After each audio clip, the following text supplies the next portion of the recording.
Video शुरू करने से पहले आप सभी से एक छोटी सी गुजारिश है।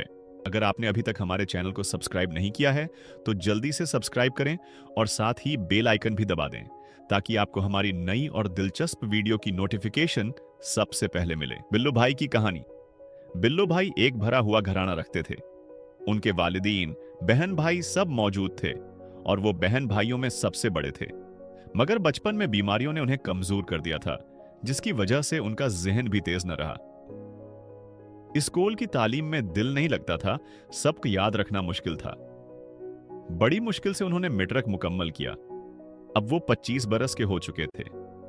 अगरच्चा तालीम में कमजोर थे, लेकिन बेहद मेहनती और दूसरों के काम आने वाले इंसान थे। उनके वालिद ने उन्हें रोजगार के लिए एक रक्षा लेकर दिया था, जिससे वो रोजी कमाते थे। तन्हाईवश कुछ दिनों से बिल्लो भाई उदास रहने लगे थे। उनके दिल में यह ख्याल जड़ पकड़ चुका था कि कोई उन्हें अहमियत नहीं देता, किसी को उनकी परवाह नहीं। रोजाना रक्षा चलाते वक्त वो मुसाफिरों और आम लोगों के रवैये को देखते।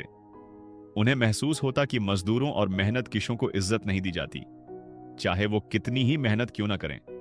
यही सोच उनके दिल व दिमाग पर छा गई। अब वो खामोश रहने लगे, किसी से ज्यादा बात न करते, न हंसते और न ही खुशी का इजहार करते। घर वाले उनकी बदलती हुई हालत देखकर परेशान थे।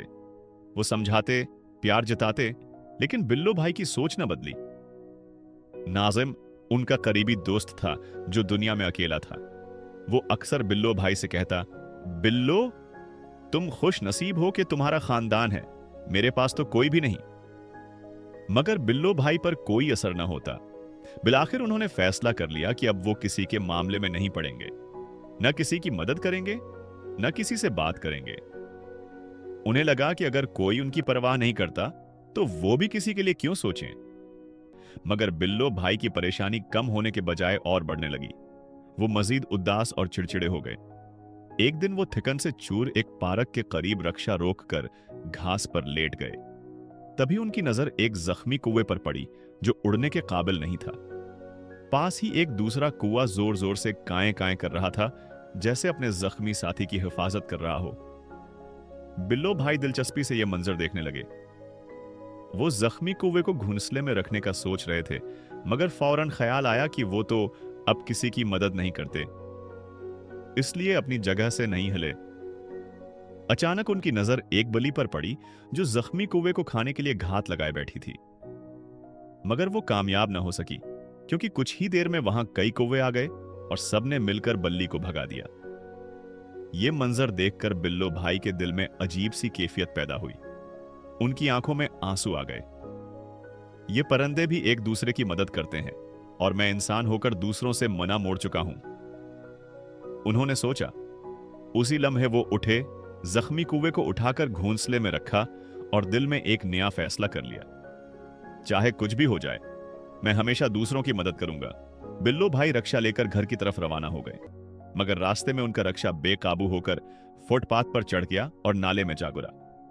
उन्हें शदीद चोट आई और वो बेहोश हो गए। जब आंख खुली तो खुद को अस्पताल के बस्तर पर पाया। इर्द गिर्द उनके वालिदीन, बहन भाई और दोस्त सब मौजूद थे। सबके चेहरों पर फिक्र और मोहब्बत झलक रही थी। इस लम्हे बिल्लो भाई को एहसास हुआ कि वो गलत सोच रहे थे। उनके घर वाले उनसे मोहब्बत करते हैं, उनकी फिक्र करते हैं। उनकी आंखों में खुशी के आंसू आ गए और दिल में एक सुकून सा महसूस हुआ। उन्होंने अपनी गलत फहमी पर शर्मिंदगी महसूस की और दिल से अहद किया कि वो हमेशा दूसरों के काम आएंगे और मोहब्बत को पहचानेंगे। ये कहानी हमें सिखाती है कि मायूसी और तन्हाई का शिकार होने के बजाय हमें दूसरों की मदद करनी चाहिए। दूसरों के लिए अच्छा करने से हमें खुद भी खुशी और सुकून मिलता है। हमें यह भी याद रखना चाहिए कि हमारे अपने हमेशा हमारे साथ होते हैं, बस हमें उनकी मोहब्बत को महसूस करने की जरूरत होती है। तो ये कहानी आप सबको कैसी लगी, हमें कमेंट करके जरूर बताएं। आपके ख्यालात और राय हमारे लिए बहुत अहम है।